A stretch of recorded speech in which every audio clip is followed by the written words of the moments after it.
W can do 25% of the work in 30 days, X can do 1 by 4 of the work in 10 days, Y can do 40% of the work in 40 days, Z can do 1 by 3 of the work in 13 days. Who will complete the work first?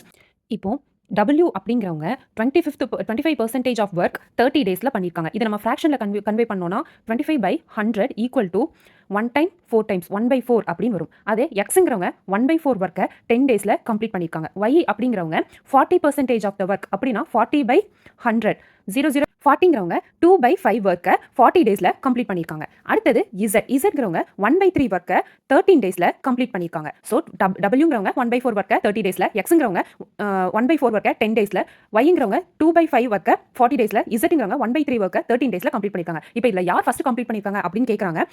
One day ஒர்க்கோட formula என்ன? Work done by days. இப்போ இவர் டபிள்யூட one day work எவ்வளோன்னு பார்த்தோன்னா work done வந்து 1/4 by days வந்து 30.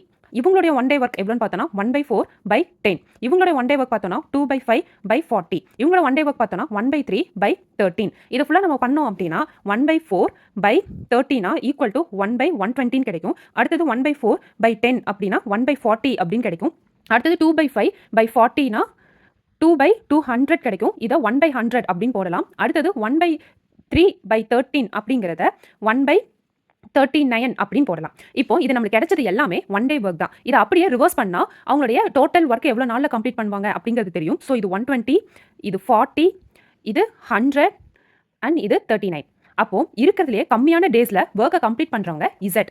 அப்போ இசட்டுங்கிறவங்க தான் ஃபர்ஸ்ட் கம்ப்ளீட் பண்ணியிருக்காங்க அப்படின்னு அர்த்தம்.